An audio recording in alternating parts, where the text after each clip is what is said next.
Lámina 11b. Las partículas físicas 3. Experimentos cuánticos. La naturaleza cuántica del universo se basa en la estructuración de su lado tangible en partículas puntuales, de detección real a posteriori, a la vez que en ondas inerciales de probabilidad de detección probable, o sí o no se detecta, a posteriori, cuyas ondas tienen potencial para interferirse mutuamente en zonas constructivas y destructivas. Estos fundamentos se basan en la investigación realizada sobre la realidad física a través de una serie de experimentos cruciales, como el experimento de la radiación de emisión de un cuerpo negro, donde se detectó la cuantización de dicha radiación en fotones, y el descubrimiento de la ley de radiación de Planck, así como sus dos postulados fundamentales explicatorios: el efecto fotoeléctrico explicado por Einstein en base a Planck, que confirió naturaleza corpuscular a la radiación; el experimento de la presión de radiación, que nos mostró la naturaleza inercial, con masa, para la radiación, aunque solo a la única velocidad c máxima de la luz; el experimento del espectro de hidrógeno, donde los postulados de Planck alcanzaban el éxito al explicar tales rayas espectrales; y el carácter ondulatorio de los electrones, junto con la difracción de electrones por Davison y Herman; el experimento de la doble rendija de Young, que mostró la doble naturaleza corpuscular ondulatoria de la materia y la radiación, confirmando el principio de de Broglie; los espectros de los átomos multielectrónicos en general, que fueron explicados en base a esta dualidad onda-corpúsculo de los electrones confinados en la corteza atómica, con la física ondulatoria para la estructura o configuración electrónica de átomos;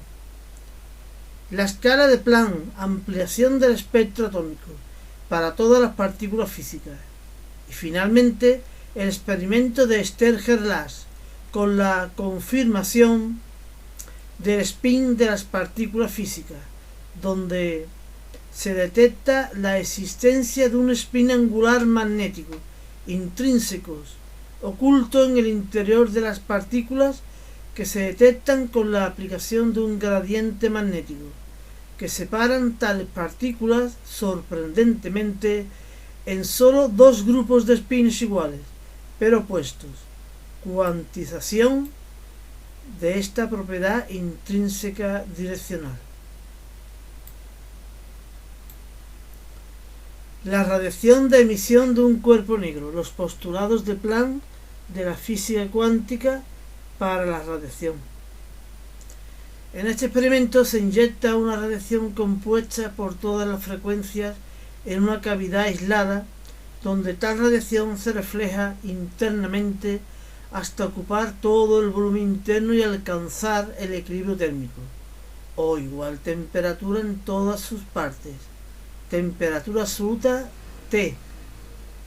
Se va a analizar esta radiación embotellada en tal cápsula denominada cuerpo negro, donde se conserva tal energía inyectada en forma de radiación electromagnética, de todas las frecuencias, como se ha dicho. Vamos a extraer por un agujero un poco de esta radiación muestra y la vamos a analizar separándola con un prisma. Tales radiaciones se abren por dispersión y son recogidas en una película detectora donde se miden y relacionan dos parámetros. Según la dirección del rayo individual, nos medirá la frecuencia. Tal película está graduada por frecuencia, F hercios, y según la intensidad grabada nos va a medir la energía por intervalo de frecuencia, EF en julios por hercio, y bajo la temperatura de equilibrio alcanzada en tal cavidad. Los resultados experimentales están recogidos en la gráfica adjunta. Energía por intervalo de frecuencia en función de la frecuencia y de la temperatura general del gas o cuerpo negro, que significa que a cada frecuencia F de radiación que sale de la cavidad e impacta en la película circular le corresponde una energía F para una determinada temperatura T alcanzada en la cavidad.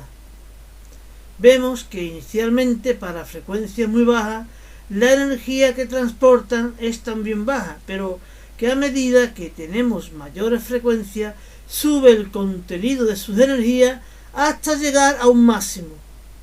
Frecuencia de máxima energía, que es la más representativa de la radiación compuesta a esa temperatura. Ejemplo, hierro al rojo vivo significa que el hierro a cierta temperatura T, la frecuencia que más energía aporta es la frecuencia del rojo. Por eso se ve rojizo. Idem al azul, idem al blanco. Este resultado no podría ser interpretado por la física clásica porque ésta decía que a mayor frecuencia se deberían aportar más energía y a grandes frecuencias la energía era demasiado grande, tendente a infinito. Se domina la catástrofe ultravioleta, cosa que no nos muestran estos resultados experimentales. Algo habría que cambiar. Se dio paso desde la física clásica de la radiación a la nueva física cuántica de Planck. Max Planck en 1900 formuló e interpretó este resultado empírico con su ley de la radiación, en base a una hipótesis con dos postulados. Primero, la radiación se emite en cuantos discretos de energía o partículas, más tarde denominadas fotones, por Einstein, de manera que el contenido energético de estas partículas de radiación es directamente proporcional a la frecuencia de su onda. Energía de un solo fotón es igual a H constante por la frecuencia, siendo H una constante universal, la misma para todos los fotones de todas las radiaciones. Se denomina constante cuántica de radiación de Planck, de valor 6,62 por 10 elevado a menos 34 julios por Hercio. Segundo postulado, la radiación monocromática de una sola frecuencia tiene como energía total un número entero de cuantos o partículas. Energía total de la radiación monocromática es igual a número de fotones por la energía F de un solo fotón.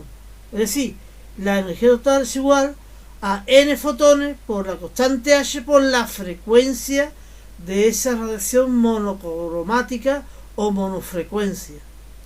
Lógicamente, la radiación completa para todas las frecuencias será una suma de las energías de todas las frecuencias individuales. La ecuación de la ley de radiación de Planck es la indicada en la lámina 11b, que especifica perfectamente las curvas de la gráfica, y esta ley de radiación se calcula a partir de los dos postulados dichos anteriormente. Se puede deducir que los picos de las gráficas o máximos relativos cumplen que la temperatura del cuerpo negro entre esa frecuencia máxima es una constante o la misma para todos los experimentos de distintas frecuencias, llamada constante de Wien. Cuanto mayor sea la temperatura de la cavidad, mayor es la frecuencia que aporta más energía o frecuencia máxima y da color al cuerpo que la emite. Además, la energía total que emite el cuerpo en todas las frecuencias es proporcional a la cuarta potencia de la temperatura absoluta del mismo, con constante de proporcionalidad, la constante de Stefan Boltzmann, en esta ley de Boltzmann, según vemos en la lámina 11b. Dado el éxito de esta ley de radiación, sus postulados de Planck, van a constituir la base de la nueva física llamada física cuántica para la radiación, según la cual la radiación no es más que una transmisión continua de energía, no es una transmisión continua de energía, sino una transmisión discreta o corpuscular. Es decir, la radiación es un haz de partículas bien separadas por el vacío y definidas como partículas físicas de energía de radiación, cuyo contenido energético, ya dicho, es energía de un solo fotón es igual a la constante de Planck H por la frecuencia de la radiación a la que pertenece el fotón. Sencilla propuesta que tendrá una exitosa trascendencia en el efecto fotoeléctrico de Einstein y en el átomo de hidrógeno de Bohr. El efecto fotoeléctrico de Hertz-Einstein, el carácter corpuscular o cuántico de la radiación. El efecto fotoeléctrico descubierto por Hertz empíricamente y consiste en el salto de electrones a partir de una placa metálica al ser iluminada por la luz. Una luz o una radiación en general de determinada frecuencia mínima.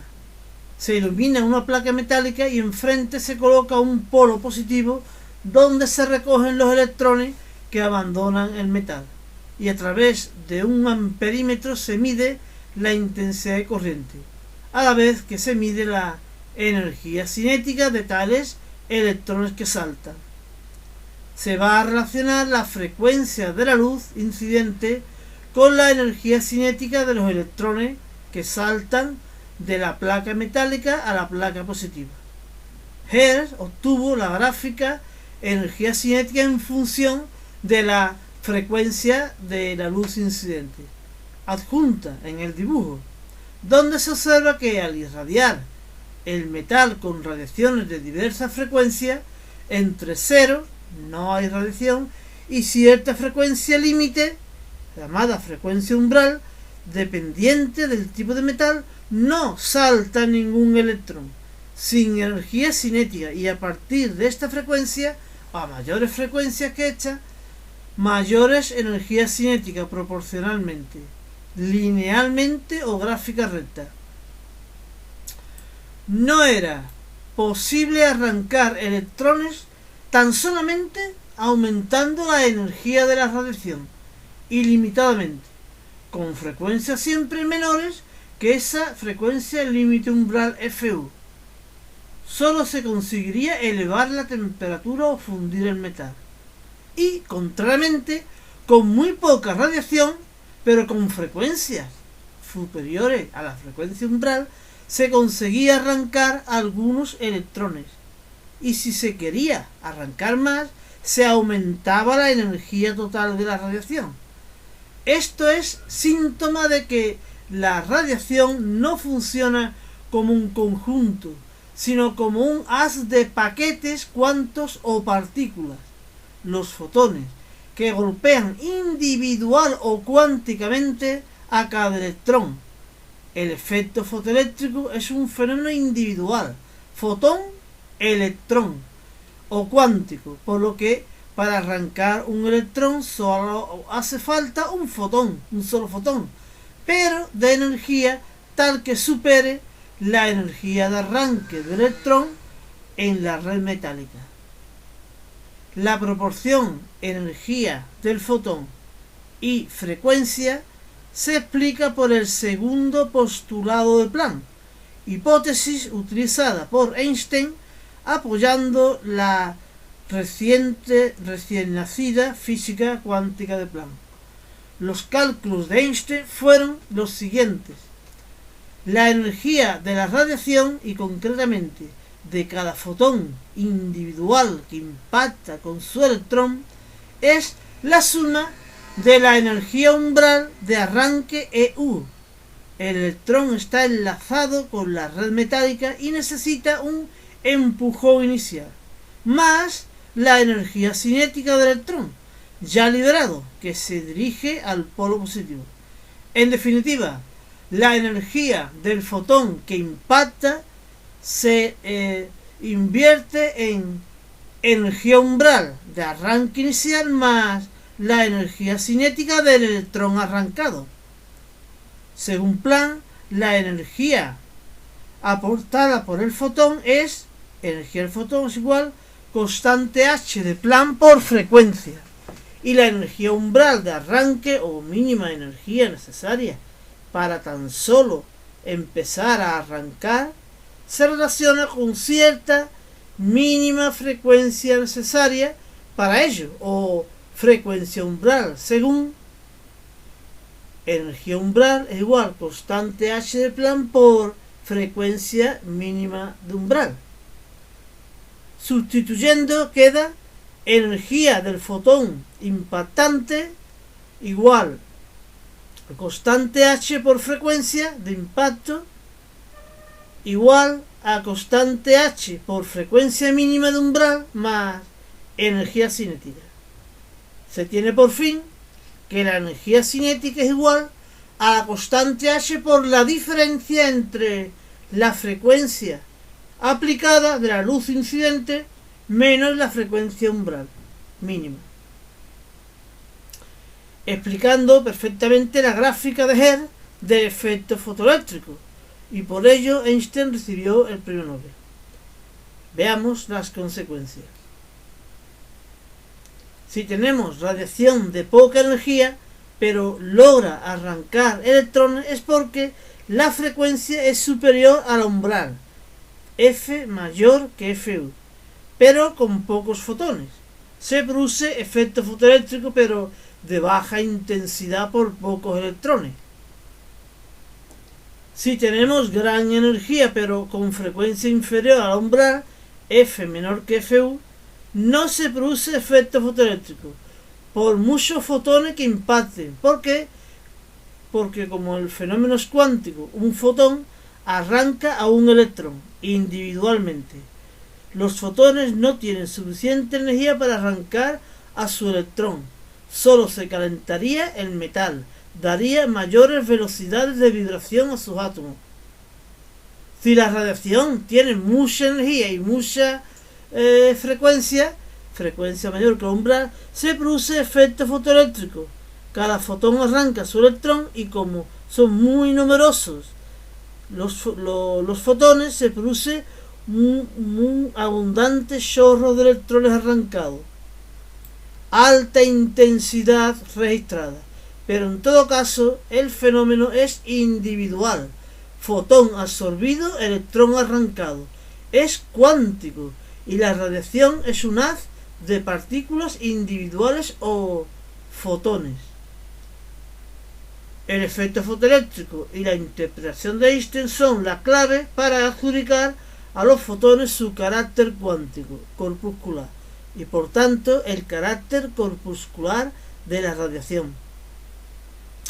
Además, Einstein demostró teóricamente la estructura corpuscular de la materia a partir del movimiento browniano de partículas en suspensión, demostrando la existencia de los átomos, por lo que Einstein es, junto a Planck, prácticamente el padre de la física cuántica en su lado corpuscular, mientras que Bohr, Heisenberg y Rödinger son los padres de la física cuántica en su lado ondulatorio, siendo de Broglie el elemento conciliador de ambos aspectos duales, onda-corpúsculo, de la materia y de la radiación, dentro de la naturaleza tangible del universo. Esto es, la parte de la esencia física del universo que nos dice que algo existe por poseer masa, que se ubica en el espacio-tiempo, que interacciona por masa-carga, pudiéndose detectar y sigue las leyes físicas. Tetraedro de los elementos fundamentales de la naturaleza, o esencia física del universo. Lámina 4.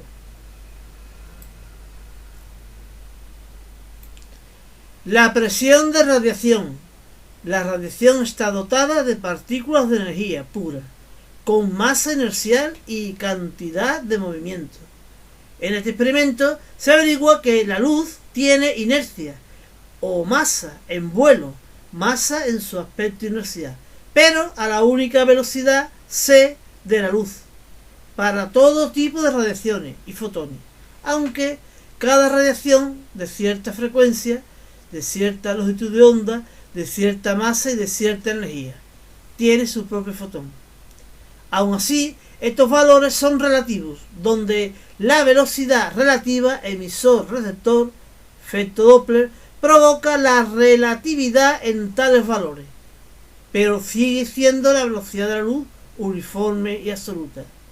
Además, el fotón es sensible a la gravedad, masa en su aspecto gravitatorio, de tal manera que si el fotón viaja en un campo gravitatorio, la energía gravitatoria se transforma en energía cinética, en energía inercial y viceversa, cambiando su masa en energía inercial, no su velocidad.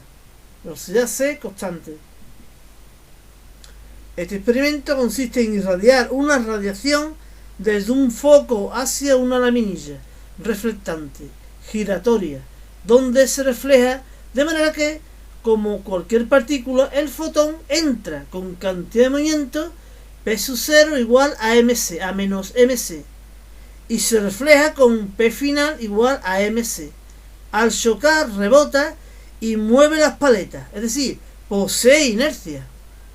La fuerza de presión es fuerza igual a variación de cantidad de momento entre el tiempo, es decir, fuerza igual a 2mc entre tiempo t.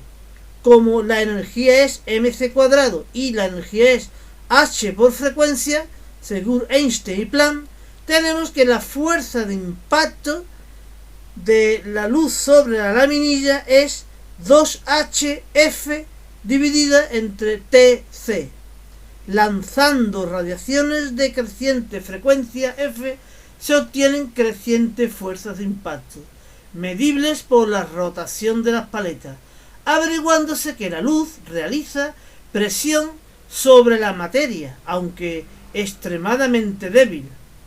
Ejemplo, la luz solar está realizando presión sobre el planeta Tierra, aunque es una presión extremadamente débil o despreciable. El modelo cuántico del átomo de Bohr, cuantización de las órbitas en el átomo monoelectrónico de hidrógeno, el modelo de Thomson dio un vuelco debido al experimento de Rutherford, situando la carga positiva en un reducido centro, el núcleo, y dejando a los electrones negativos orbitando en las grandísimas y vacías inmediaciones relativas, claro, de la corteza atómica.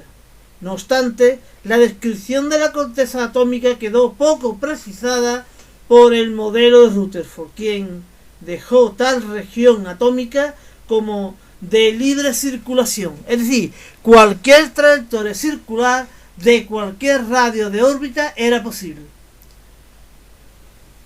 Fue este experimento del espectro atómico de hidrógeno el que definió la estructura cuantizada de la corteza atómica, por lo menos en principio, para el hidrógeno, debido a su simplicidad como átomo monoelectrónico. Tras irradiar un gas de hidrógeno por haces de fotones desde un foco, tales radiaciones fueron absorbidas, emitidas, y la radiación emitida se descompuso por un prisma que la analizó, separando las radiaciones de distintas energías, frecuencia, longitud de onda, y grabadas en una película fotográfica graduada en frecuencias crecientes.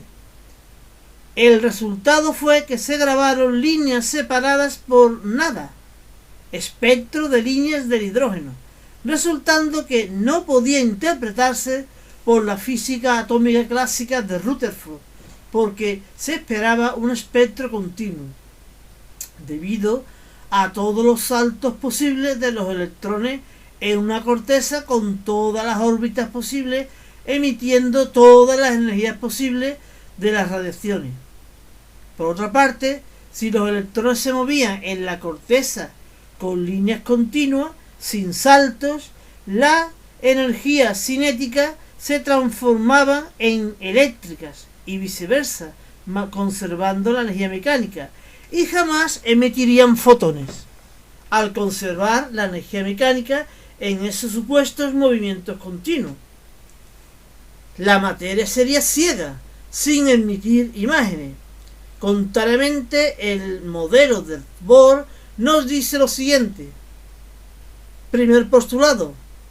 El átomo está formado por un núcleo central de protones y neutrones rodeado de una región relativamente grande y vacía, denominada corteza, donde orbitan los electrones. Pero, a diferencia de Rutherford, estos electrones solo pueden viajar en órbitas concretas o cuantizadas o separadas por el vacío intermedio, donde no hallaremos electrones en tal vacío intermedio. Para que hayan órbitas permitidas y otras no permitidas, es decir, vacíos intermedios, debe ocurrir que los electrones sometidos a fuerzas eléctricas atractivas con el núcleo, sus ondas de materia inerciales propuestas por de Broglie de longitud h-mv encajen exactamente en tales circunferencias, es decir, tales ondas sean ondas estacionarias que encajen en tal circunferencia de longitud 2πr, siendo ya ondas estacionarias, estables, que no se autointerfieran ni se autoanulen, y para ello tal circunferencia debe ser múltiplo de la longitud de onda de tal onda inercial de probabilidad de los electrones. Es decir, distancia o círculo 2πr igual a n veces la longitud de onda de los electrones. Es decir, 2πr igual a nh entre mv. Reordenando términos, mvr igual a nh partido por 2π. Segundo postulado. Bohr expresó esta condición de ajuste de trayectoria, ondas estacionarias, de la siguiente manera: las órbitas permitidas de radio Rn deben cumplir que el momento cinético L es igual a mvr del electrón en órbita debe ser múltiplo entero n de la constante de Planck reducida h partido por 2π. Tercer postulado. Los electrones solo pueden ocupar las órbitas cuánticas determinadas en el apartado anterior, de los radios determinados en el apartado anterior, y cuando salta de una a otra lo hace absorbiendo partículas de energía o fotones, desde órbitas inferiores a superiores, o desprendiendo tales partículas de órbitas superiores a inferiores, tal que la diferencia de las energías mecánicas entre tales órbitas equivale al contenido de tales partículas de energía fotones, según la ley de Planck del cuanto fotón, es decir, energía mecánica final menos energía mecánica inicial de ambos órbitas es igual a la energía del fotón que se absorbe o desprende, e igual a su vez a h de Planck por f de frecuencia. En base a este modelo e introduciendo la expresión de la energía mecánica en interacción eléctrica y órbita circular del electrón, se tiene que la energía mecánica de una órbita vale menos K eléctrica por carga electrónica al cuadrado dividido entre 2 veces el radio de órbita. Se obtendría la ley de Rydberg, que explica las series de rayas del espectro del hidrógeno con asombrosa fidelidad, salvo correcciones posteriores de Sommerfeld, que introduce órbitas elípticas, y correcciones de Zeeman, introduce órbitas de distintas orientaciones por aplicación de campos magnéticos y el spin intrínseco del electrón, y que no se desarrollamos aquí. El experimento de la doble rendija de Young para fotones y electrones, carácter corpuscular y ondulatorio de la materia y de la radiación. El objetivo de este experimento es el de visualizar el carácter corpuscular y ondulatorio de un haz de partículas, tanto materiales como de radiación, según un diagrama de interferencias. El montaje experimental consiste en un foco donde se lanza una ráfaga o haz de partículas, fotones o electrones, que se cuelan por una rendija o dos rendijas en difracción. Cuando se cuelan por dos rendijas finas y paralelas muy juntas, los haces se cuelan para mezclarse posteriormente en la pantalla registradora.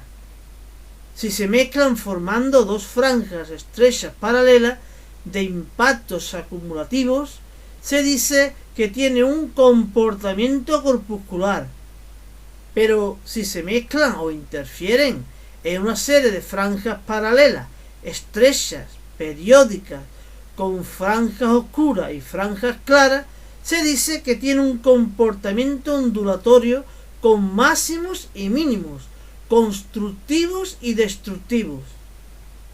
Según el concepto de partícula, el electrón debería dibujar un diagrama de dos franjas de impactos acumulativos bien definidos, mientras que la onda luminosa debería dibujar un diagrama interferencial con claroscuros, donde las dos ondas luminosas de cada ranura interfieran constructiva o destructivamente, propio de las ondas, análogas a las ondas mecánicas clásicas, del sonido o de las ondas del mar.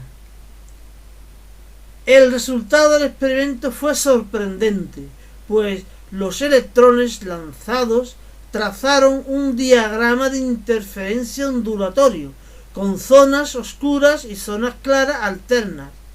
¿Cómo es posible que los impactos de electrones resulten en una superposición nula?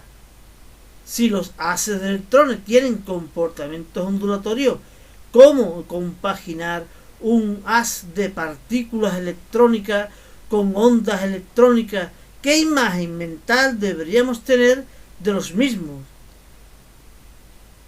El efecto fotoeléctrico nos muestra la corpuscularidad de la luz, fotones, y este experimento nos muestra la ondulatoriedad de los electrones.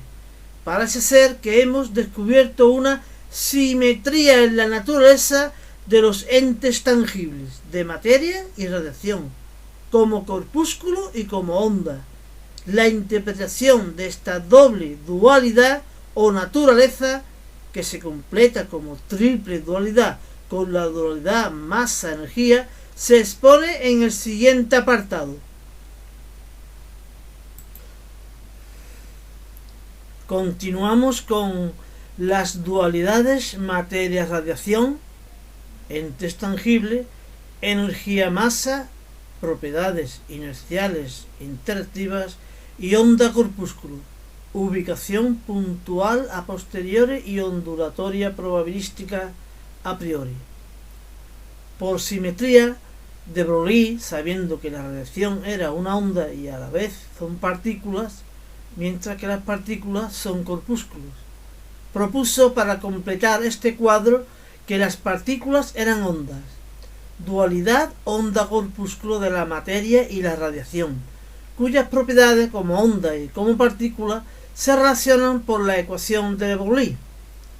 Longitud de onda L es igual a h de Planck entre masa-velocidad, que es cantidad de movimiento. El átomo de hidrógeno, y más complejamente los demás, el experimento de la doble rendija y la difracción de electrones corroboraron tal valiente hipótesis. Pero, ¿cómo conjugar esta doble naturaleza onda-corpúsculo? ¿Qué imagen mental deberíamos tener de la misma? ¿De qué naturaleza es esta onda de inercia, material o radiativa, sea libre o confinada, orbitales corticales? En la reunión de Copenhague, Bohr propuso una interpretación de doble naturaleza para estos fenómenos que cuantizan las cortezas y generan cuadros interferenciales constructivo-destructivos en la detección de partículas. Las partículas están inmersas en un halo o región circundante donde es más probable encontrarlas. Ubicación de naturaleza probabilística, donde está o no está la partícula. Y avanza como una onda con capacidad de superponerse interferencialmente, dando onda compuesta, en pantalla, con zonas constructivas, destructivas, potenciales de probabilidad. Es como un dado cuyas probabilidades son 45% el 1, 45% el 2 y el resto 10% a priori según estructura del dado, que luego se manifiesta realmente al tirar los dados de igual manera, de 1000 veces de tirada, una frecuencia de unas 450 veces el 1, unas 450 veces el 2 y el resto 100 veces, ya sean lanzados todos a la vez o uno a uno, da igual. Donde hay mucha probabilidad, con más frecuencia se detecta impactos. Es la ley de la probabilidad. La frecuencia se aproxima a la probabilidad para muchos impactos. Tenemos pues una triple dualidad en la naturaleza de los entes tangibles en el universo. Los entes tangibles están estructurados en partículas físicas de materia. Forman estructuras en reposo. Existen reposo con masa de reposo no nula, pero no pueden igualar la velocidad límite de la luz c. Y en partículas físicas de radiación forman haces a la única velocidad c, que se les permite, no existiendo en reposo ni en otra velocidad inferior a la velocidad de la luz. Y todo ello en un continuo e infinito vacío. Paralelamente, las partículas físicas poseen inercia, poseen masa, a la vez que potencial interactivo con energía. Esto es la dualidad masa-energía, visualizado en la ecuación de Einstein. La energía de todo ente es igual a la masa de todo ente por el cuadrado de la velocidad de la luz. A la vez, paralelamente, como tercer aspecto tangible, espacio-tiempo, la ubicuidad. La materia y la radiación, con masa, energía, es a la vez corpúsculo y onda. Quedan ubicadas como puntos físicos detectados realmente y con una región donde es probable detectarlos, donde tales partículas se influyen por probable colisión y por influencia interactiva. Región externa de campos interactivos, con superposición de campos, pero tales regiones de probabilidad se interfieren ondulatoriamente, constructiva o destructivamente, principio de superposición ondulatoria, tal que ambos aspectos duales quedan visualizados en la ecuación de de Broglie, ya dada. La evidencia del carácter corpuscular de los fotones se tiene en el efecto fotoeléctrico dado y de los electrones en muchos experimentos. El carácter ondulatorio de los fotones y electrones se visualiza en el experimento de la doble rendija, de manera que a tales partículas se le asigna una región envolvente o pulso de onda inercial de probabilidad, tal que cuando dichas partículas, sean fotones o electrones, llegan a la pantalla, sus pulsos de onda se interfieren, dando zonas de onda destructiva y de poca probabilidad de encontrar partículas, y zonas constructivas de mucha probabilidad de encontrar partículas, pero con muchas partículas. Lo probable se hace real en el diagrama de interferencia que se registra en tal pantalla, pero ya con realidad detectable de esas partículas. Los espectros de radiación de los átomos multielectrónicos y el concepto de orbital. Carácter ondulatorio de los electrones confinados en la corteza de los átomos. Cuando se irradian con fotones a los átomos de un elemento, los electrones absorben tales fotones de diversas energías y saltan desde orbitales de menor energía a orbitales de mayor energía, para luego regresar expulsando tales fotones que en conjunto, ya separados por un prisma analizador, dibujan un diagrama o espectro de radiaciones de diversas frecuencias, que son rayas separadas o discretas o cuánticas, propio de la estructura cuantizada de la corteza atómica, que delata el tipo de elemento a que pertenecen tales átomos. Tal espectro es característico del elemento y es una forma de identificarlos, espectrometría de emisión. La explicación de esta distribución discreta de radiaciones está en que la corteza no es un ente continuo de distribución de energía, sino que está estructurado en regiones u orbitales cuantizados y cada uno con una energía propia. Cada línea del espectro del elemento en cuestión corresponde a la emisión de un fotón con la energía exacta, la diferencia de energías mecánicas entre orbitales o regiones de un electrón donde es más probable encontrar al mismo. La organización cuántica ondulatoria de estos orbitales, que son pulsos de ondas inerciales de probabilidad confinados debido a la atracción eléctrica del electrón por el núcleo. Los orbitales se organizan cuánticamente en la corteza atómica según niveles de energía, numerados por el número cuántico principal, n, de valores 1, 2, 3, etc. Orbitales de distintas energías y tamaños crecientes. A su vez, cada nivel se estructura en subniveles, diversas energías y formas orbitales, de valores para cada nivel n, L igual a 0, 1 hasta el anterior al n, n-1, denominados número cuántico secundario L. A su vez, estos subniveles, con sublíneas en la pantalla, se desdoblan en otras más finas aún con subniveles de diversa energía y orientación magnética. Número cuántico magnético M. Para un subnivel L secundario, acoge a más L hasta 0 y hasta menos L. Esta estructura cuántica de orbitales u ondas inerciales de probabilidad estacionarias y confinadas explica la corteza atómica. Se debe a Schrödinger y Bohr. Faltaba el descubrimiento de un cuarto número cuántico magnético, S, intrínseco al electrón, propio del electrón, que nos indicaba cierto momento magnético intrínseco de supuesto giro, con dos sentidos o valores más un medio y menos un medio, indicando con ello que el electrón posee una propiedad magnética intrínseca, análoga, sólo análoga, a la de un giróscopo libre, conservando su eje de rotación paralelo a sí mismo en dirección y sentido. Esto no tiene sentido para una partícula puntual. Solo es una explicación de la orientación magnética de los electrones.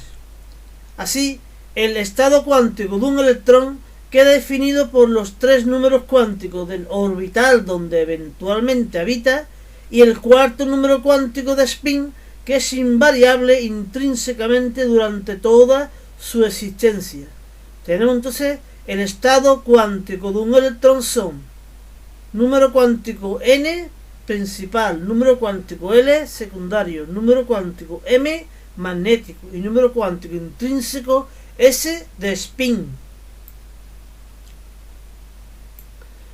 El experimento de Sterger-Lach nos mostrará que no solo el spin es intrínsecamente invariante, modelo giroscópico libre que no varía su eje sentido de giro en todos sus movimientos, sino que también extrínsecamente, existiendo a nuestro alrededor partículas de dos spines posibles, únicos, absolutos y ambos constantes o paralelos a sí mismos, giróscopos, sino también paralelos entre todos ellos con dos sentidos, un auténtico misterio de la física cuántica.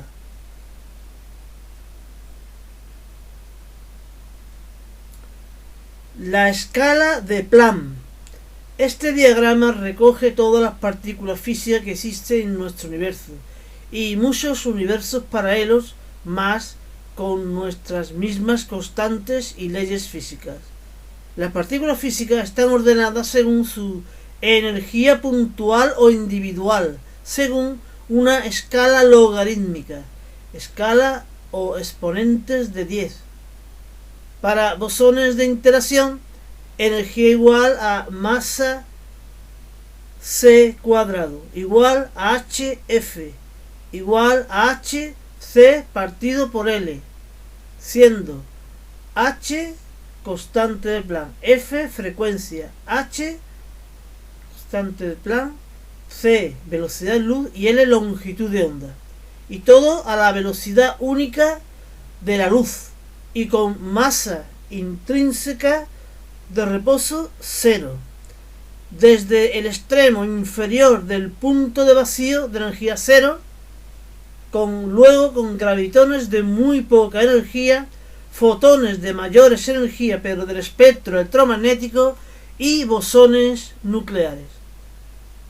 Además, recoge partículas materiales o fermiones con masa de reposo o energía intrínseca E sub 0 igual a m sub 0 c cuadrado, sean estables, electrón, positrón, protón, antiprotón, neutrinos diversos, o inestables, instantáneamente, muones, tauones, hiperones, hadrones, mesones, etc., incluyendo los bosones creadores de partículas de Higgs, tanto los formados durante la historia natural universal o electromagnéticos, como el primer bosón original de Higgs gravito-inercial, pasando por las masas-energías referenciales de reposo del electrón y del protón como niveles de referencia de estabilidad, por los cuales se rigen los fenómenos cuánticos de la materialización, aniquilación y decaimiento de partículas. Es una escala logarítmica de la energía de estas partículas físicas que termina en un aparente salto de valores desde las partículas creadas en los laboratorios e incluso desde los bosones creadores hasta el límite máximo de energía por partícula individual o bosón máximo de Planck, de una enorme y grandísima energía respecto a las partículas anteriores, de valor 4,8 por 10 elevado a 9 julios por partícula individual y 5,3 por 10 elevado a menos 8 kilogramos por partícula individual, máximos ya visto en la lámina 5.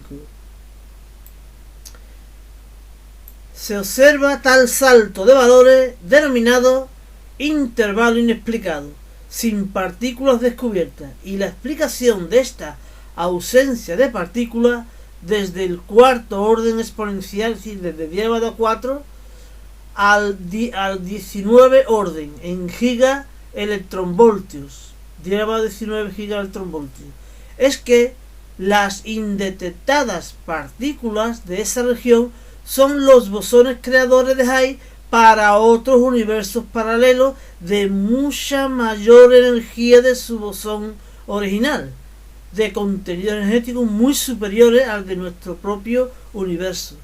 La escala de Planck es para las partículas físicas ordenadas según masa, energía inerciales, como el sistema periódico lo es para los elementos químicos ordenados por sus números atómicos. Aquellas no tienen estructura interna, son partículas individuales, puntuales y fundamentales, con valor distintivo en la dimensión de la masa y la carga, y estos son átomos con estructura, y los del sistema periódico son átomos con estructura interna con su característico número de protones distintivo o número atómico, y en el nexo intermedio entre los dos esquemas el neutrón o partícula compuesta protón-electrón, que a la vez es el átomo de número atómico 0, sin electrón cortical.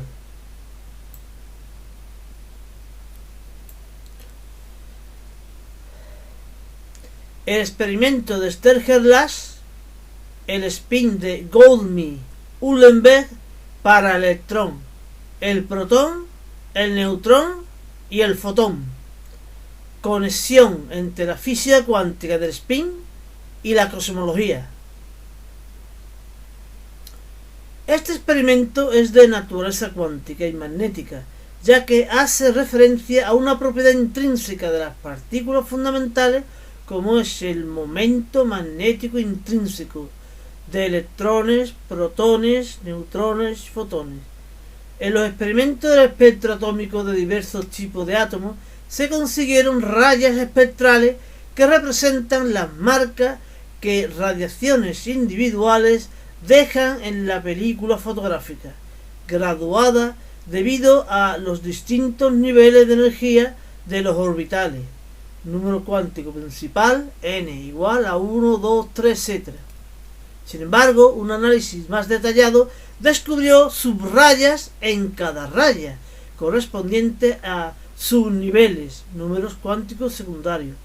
Parecía que no existía ya un espectro más fino, y cuando se aplicaron campos magnéticos a los átomos se reveló que tales subniveles se desdoblaban en dos o más subrayas correspondiente a subniveles, números cuánticos magnéticos, de orbitales con distintas orientaciones espaciales respecto al propio conjunto del átomo, intrínseco respecto al propio átomo, pero extrínseco respecto al laboratorio. La corteza atómica se estructura en orbitales con orientaciones, ejes y momentos magnéticos cuantizados. Esta es la explicación de este efecto denominado efecto Zeeman normal. Sorpresivamente, cada raya del espectro de los elementos anteriores se desdoblaba justamente en dos únicas rayas, ligerísimamente separadas, no encontrándose ya un espectro más fino. Efecto Zeeman anómalo. Se trataban de dos estados cuánticos del electrón, spin más un medio y menos un medio, que habitaba un orbital de número cuántico determinado NLM. Tales estados electrónicos no se relacionaban con los distintos orbitales y sus números cuánticos, sino que eran números cuánticos magnéticos intrínsecos, direccionales, asignados a un spin intrínseco angular, S sub G, proporcional a un spin intrínseco magnético, S sub EM, manteniendo su valor, dirección, sentido constantemente, sin alterarse por acciones extrínsecas, ni por la gravedad, ni el electromagnetismo, ni la acción nuclear variaba la orientación en dirección, sentido de estos spins, ni interviniendo en la dinámica de movimiento de las partículas, como si no existieran tales propiedades o spins.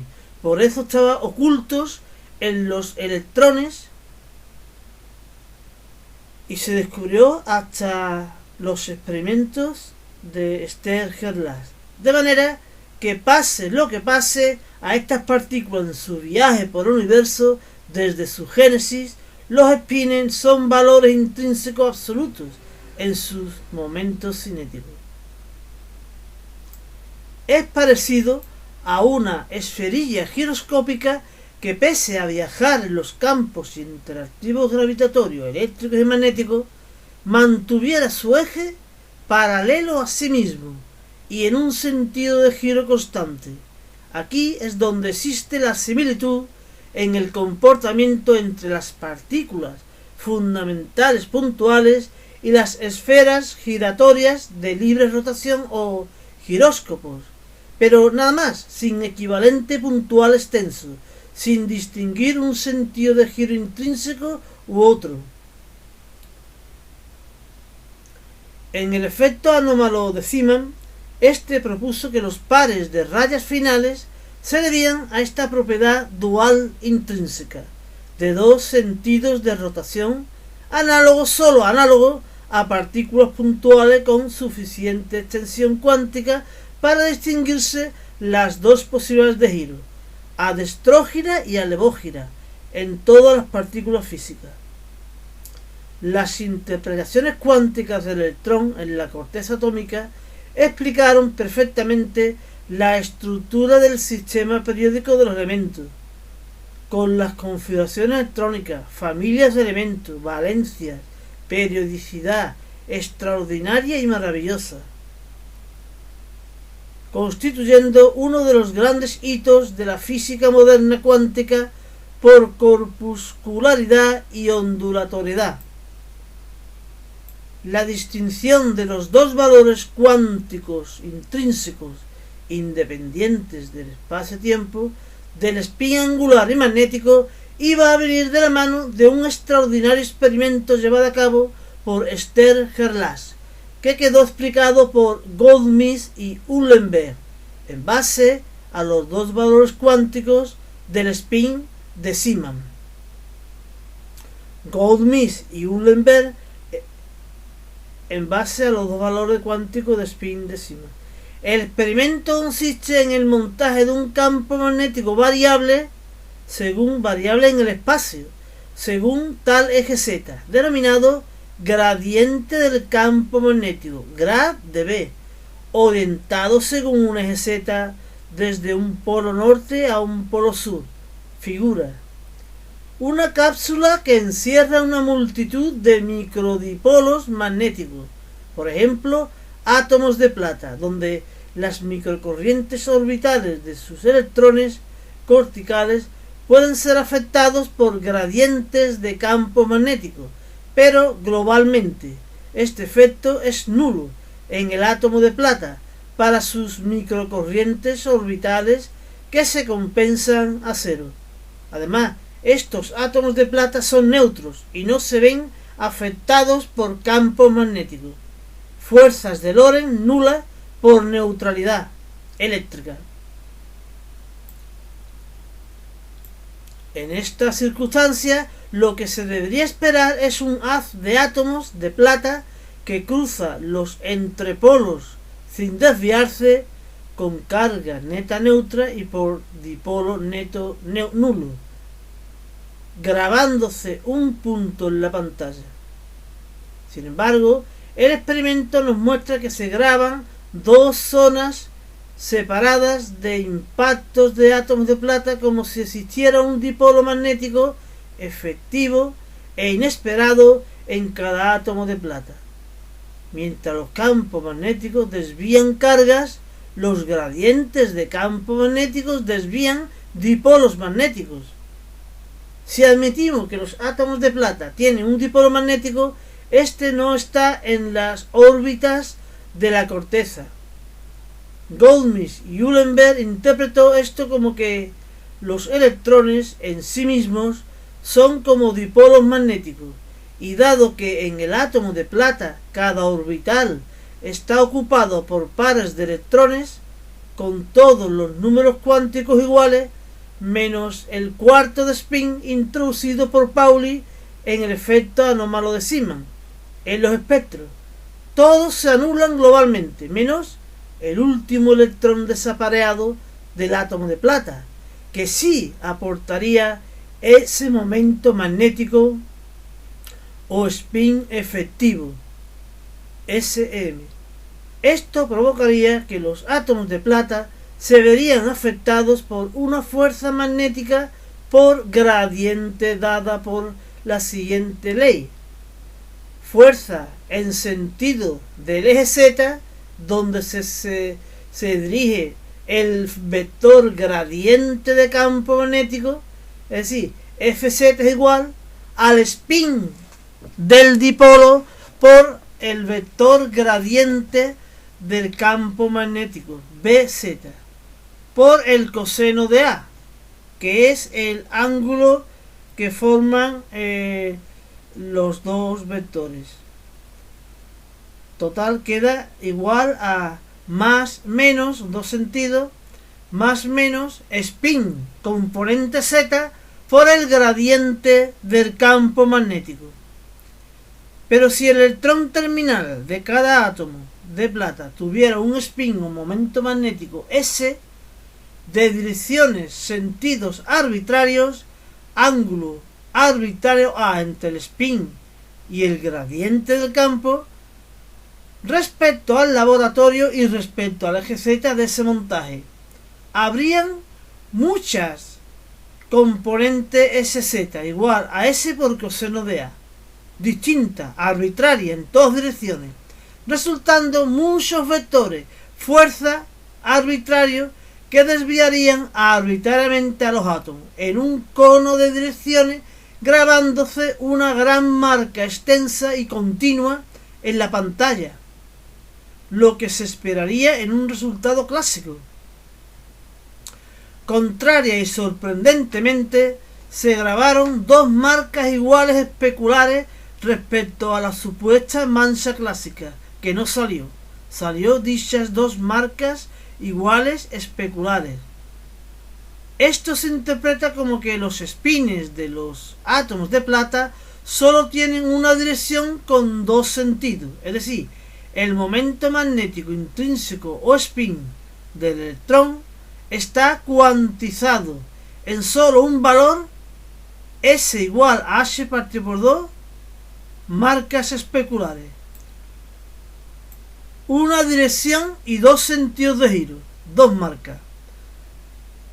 Y los dos sentidos de giro del spin de los electrones es más S y menos S, ambos paralelos pero de sentidos contrarios, que forman respecto a nuestro laboratorio el dicho ángulo A respecto al eje Z de este montaje, o dicho lo mismo con el vector gradiente del campo magnético B, dando lugar a las proyecciones de los espines sobre este eje Z más SZ y A menos SZ, dando consecuentemente a componentes de la fuerza más FZ y menos FZ, desviando la mitad del haz hacia un lado y la otra mitad hacia el otro lado, creando dichas dos marcas separadas y especulares.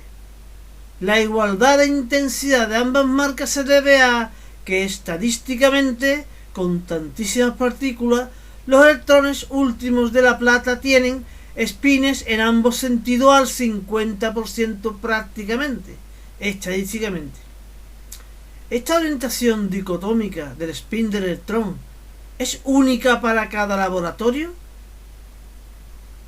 Ángulo A para su eje Z y por tanto relativa o contrariamente, la única dirección del spin con dos sentidos es absoluta y el ángulo A es variable por otra razón, porque si cambiamos de laboratorio y este se orienta en el espacio de forma distinta, arroja un ángulo A distinta pero igual para todos los electrones en dicho experimento en tal laboratorio.